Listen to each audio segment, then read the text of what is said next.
മാന്യ പ്രേക്ഷകർക്ക് എൻ്റെ പ്രണാമം. ഇന്നലെ എയർപോർട്ടിൽ വെച്ച് ഇന്ത്യൻ എക്സ്പ്രസ് എന്ന പത്രം വായിക്കേണ്ട തുടക്കം മുതൽക്ക് അവസാനം വരെ വളരെ ശ്രദ്ധയോടുകൂടി വായിച്ചപ്പോൾ കാണാൻ സാധിച്ചത്, ഗുജറാത്തില് 37,000 കോടി രൂപയുടെ കള്ളപ്പണം പിടിച്ചു. പിന്നെ വേറൊരു സ്ഥലത്ത് 37 ലക്ഷം രൂപയുടെ കള്ളപ്പണം പിടിച്ചു. വേറൊരു സ്ഥലത്ത് 12 ലക്ഷം രൂപയുടെ കള്ളപ്പണം പിടിച്ചു. വേറൊരു സ്ഥലത്ത് അമ്പലത്തില് 40 ലക്ഷം രൂപയുടെ 500-ന്റെയും 1000-ന്റെയും നോട്ട് ഭണ്ഡാരത്തില്. വേറൊരു സ്ഥലത്ത് കണ്ടു വെള്ളത്തില് ഒരു കെട്ട് നോട്ട് കണ്ടു. പല കമ്പനികളിലും വീടുകളിലും വ്യക്തികളിലും നടക്കുന്ന കള്ളപ്പണവും മറ്റും പിടിക്കാൻ ഫോൺ ചോർത്തൽ ഉൾപ്പെടെ ഏത് സംവിധാനവും ഉപയോഗിച്ചോളാൻ കേന്ദ്ര ഗവൺമെന്റ് ഇൻകം ടാക്സ് ഉദ്യോഗസ്ഥർക്ക് പെർമിഷൻ കൊടുത്തു. എല്ലാവിധത്തിലും ഉള്ള കള്ളപ്പണത്തിന്റെ വേട്ട നടക്കണം. 500 ഗ്രാമിൽ കൂടുതൽ സ്വർണം വിവാഹം കഴിച്ച സ്ത്രീ സൂക്ഷിക്കുന്നുണ്ടെങ്കിൽ അതിന്റെ സോഴ്സ്, അതേപോലെ വിവാഹം കഴിക്കാത്തൊരു സ്ത്രീ 250 ഗ്രാമിൽ കൂടുതൽ സ്വർണം സൂക്ഷിക്കുന്നുണ്ടെങ്കിൽ അതിന്റെ സോഴ്സ്, ഇതിൽ രണ്ടിലും പൈതൃകമായിട്ട് ലഭിച്ച സ്വർണത്തിന്റെ അക്കൗണ്ട് പെടുത്തുന്നില്ല എന്നുള്ളതും എല്ലാം അത്ഭുതകരമാം വിധത്തിൽ ഡിമോണിറ്റൈസേഷൻ എന്ന 500-1000 രൂപയുടെ നോട്ട് പിൻവലിച്ചതിന്റെ ആ അനുബന്ധ വാർത്തകളാണ് ഇന്ത്യൻ എക്സ്പ്രസിൽ ഞാൻ വായിച്ചപ്പോൾ തുടക്കം മുതൽക്ക് അവസാനം വരെ. പിന്നെ കുറേ കാര്യങ്ങൾ, നോട്ടിന്റെയും ചില്ലറയുടെയും അവൈലബിലിറ്റി ഇല്ലാതെ ജനങ്ങൾ ബുദ്ധിമുട്ടുന്നതിനെ കുറിച്ചും, ശമ്പളം കൊടുക്കുന്നതിന് ആവശ്യമായിട്ടുള്ള പൈസ അത് കിട്ടാത്തതിനെ കുറിച്ചുള്ള വിമർശനാത്മകമായിട്ടുള്ള വാർത്തകളും ഭംഗിയായിട്ട് തന്നെ കൊടുത്തിട്ടുണ്ട്. ഏതായാലും 2 ഭാഗം കൊടുക്കണം, എന്നാലേ പത്രമാധ്യമത്തിന്റെ ധാർമ്മികതയാവുള്ളൂ. വളരെ നന്നായിട്ട് കൊടുത്തിട്ടുണ്ട്. അതേപോലെ CNN IBN ഒരു മീറ്റിംഗിൽ കാണുകയുണ്ടായി, ഡിമോണിറ്റൈസേഷനെ കുറിച്ചിട്ട് അതിഗംഭീരമായിട്ട് പോസിറ്റീവായിട്ട്. ടൈംസ് നൗവിൽ കാണുകയുണ്ടായി. ഞാനിത് ശ്രദ്ധിക്കാൻ കാരണം, നമ്മൾ ബഹുമാനിക്കുന്ന ഒരു വ്യക്തി, ഭാരതത്തിന്റെ ഏറ്റവും മുകളിലുള്ള ശ്രീ നരേന്ദ്രമോദി, നല്ല രീതിയിൽ ബഹുമാനിക്കുന്ന ഒരു വ്യക്തിയാണ്. ഭാരതത്തെ അടിമുടി മാറ്റാൻ വേണ്ടി പ്രവർത്തിക്കുന്ന ആൾ. അതിനെ തന്നെ ഇപ്പൊ സംഘി എന്നോ RSS എന്നൊക്കെ പറയുകയാണെങ്കിൽ സന്തോഷത്തോട് സ്വീകരിക്കാനും തയ്യാറാണ്. അങ്ങനെയുള്ള വ്യക്തിക്ക് എന്തെങ്കിലും അബദ്ധം പറ്റുന്നുണ്ടോ? സ്വാഭാവികമായിട്ട് നമ്മുടെ മകൻ എന്തെങ്കിലും അബദ്ധം പറ്റുന്നുണ്ടോ, ഭാര്യയ്ക്ക് എന്തെങ്കിലും അബദ്ധം പറ്റുന്നുണ്ടോ, അച്ഛൻ എന്തെങ്കിലും അബദ്ധം പറ്റുന്നുണ്ടോ, നമ്മളുടേതായിട്ടുള്ള കുടുംബാംഗങ്ങൾക്ക് അബദ്ധം പറ്റുന്നുണ്ടെങ്കിൽ വേദനാജനകമായിട്ടുള്ളതാണ്.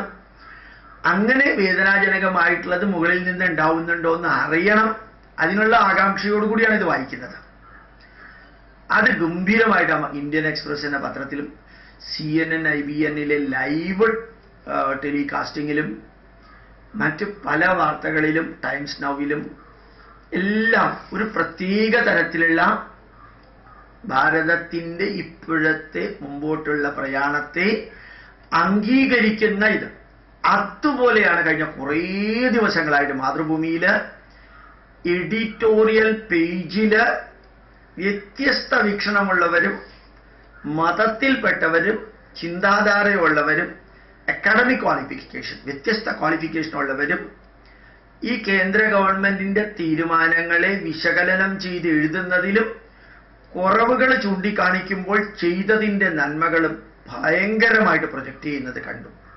എനിക്ക് അത്ഭുതം തോന്നി. മേരി മാത്യു എന്ന് പറഞ്ഞിട്ട്, മേരി ജോണോ മറ്റൊരു സ്ത്രീ, ഇതാണ് ഭാരതത്തിന് വേണ്ടത് എന്ന് പറഞ്ഞിട്ടാണ് കൺക്ലൂഡ് ചെയ്തിരുന്നത് ഒരു 6 ദിവസം 7 ദിവസം മുമ്പുള്ള മാതൃഭൂമിയിലെ ആർട്ടിക്കിളില്. ഏതായാലും നമ്മുടെ രാഷ്ട്രത്തെ തിന്മയിൽ നിന്ന് നന്മയിലേക്ക് അതിനാര് പ്രവർത്തിച്ചാലും, ഡോക്ടർ മൻമോഹൻ സിംഗ് 127 ഇന്റർനാഷണൽ സംഘടനയുടെ ചെയർമാനും സെക്രട്ടറിയും ആയിട്ടുള്ള വ്യക്തിയാണ് ഡോക്ടർ മൻമോഹൻ സിംഗ്. എനിക്ക് അന്നത്തെ മാതൃഭൂമിയിൽ ഉണ്ടായിരുന്നു. അദ്ദേഹം കേംബ്രിഡ്ജിൽ നിന്നാണ് PhD എടുത്തിരിക്കുന്നത്. ഇതേപോലെയുള്ള ഇത്രയും ധന്യനായിട്ടുള്ള ഭാരതത്തെ വിപ്ലവകരമായ മാറ്റത്തിന് ലിബറലൈസേഷനും പ്രൈവറ്റൈസേഷനും ഗ്ലോബലൈസേഷനും കൊണ്ടുവന്ന നരസിംഹറാവു, ഈ ഭൂരിപക്ഷം പാർലമെന്റിൽ ഇല്ലാതിരുന്നിട്ടും 10 വർഷം ധന്യമായിട്ട് എന്തൊക്കെ വിമർശനങ്ങൾ ഉണ്ടെങ്കിലും ഭരിച്ച ഡോക്ടർ മൻമോഹൻ സിംഗ് വിപ്ലവകരമായിട്ടുള്ള മാറ്റത്തിന് തുടക്കം കുറിച്ച ആളാണ്. അദ്ദേഹം തുടങ്ങിവെച്ച പലതും ഇന്നത്തെ മന്ത്രിമാർ ഉദ്ഘാടനം ചെയ്യുന്നുണ്ട്. ഈ മന്ത്രിസഭ വരുന്നതിന് എത്രയോ മുമ്പ് മൻമോഹൻ സിംഗിന്റെ മന്ത്രിസഭ തുടങ്ങിയ കാര്യങ്ങൾ ഇപ്പോൾ ഉദ്ഘാടനം ചെയ്യുന്നുണ്ട്. അതിപ്പോ ആര് ചെയ്തു ചെയ്തില്ല എന്നുള്ളതല്ല, ആര് നന്മകൾ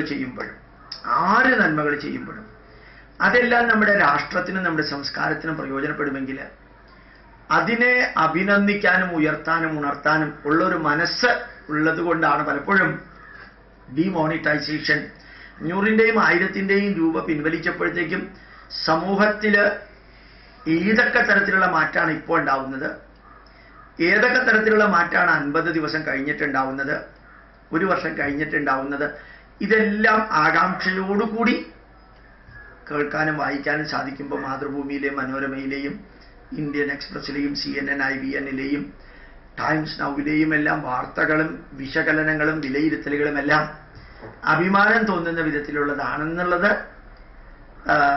അതുപോലെ ജനങ്ങൾക്ക് ഉണ്ടാവുന്ന ദുഃഖത്തിൽ വേദനാജനകമായിട്ടുള്ളതുമാണ് എന്നുള്ള അത് പങ്കുവെക്കുമ്പോൾ ഈ ലോകത്തിൻ്റെ ആത്മീയ തലസ്ഥാനം കൂടിയായ ഭാരതത്തിൽ ഈ പൈതൃക നന്മകൾ നിലനിർത്തിക്കൊണ്ട് തന്നെ ലോകത്തിന് മാതൃകയായ വിധത്തിൽ മാറ്റങ്ങൾ വരുത്തിക്കൊണ്ടിരിക്കുമ്പോൾ അതിൽ പിഴവുകൾ ഉണ്ടാവുകയാണെങ്കിലുള്ള വേദനയും, പിഴവുകൾ ഉണ്ടെന്ന് പലരും പറയുമ്പോഴത്തേക്കും അതിന് സൊല്യൂഷൻ കൊടുക്കുന്നവരുടെ മനസ്സാക്ഷിയിലുള്ള ആ ധാർമ്മികതയും അത് ഇംപ്ലിമെന്റ് കറക്റ്റ് അഡീഷനും ഡെലീഷനും മോഡിഫിക്കേഷനും കറക്ഷനും വരുത്തിയിട്ട് ചെയ്യാനുള്ള മനസ്സും എല്ലാം കാണുമ്പോൾ ഭാരതീയനായിട്ട് ഈ കാലഘട്ടത്തിൽ ജനിക്കാനും ജീവിക്കാനും ഭാഗ്യം കിട്ടിയതിലെ പുണ്യം ഓർത്ത് സന്തോഷിക്കാറുണ്ട്. അത് നിങ്ങളുമായിട്ട് പങ്കുവയ്ക്കുന്നു. പ്രണാമം, നമസ്കാരം.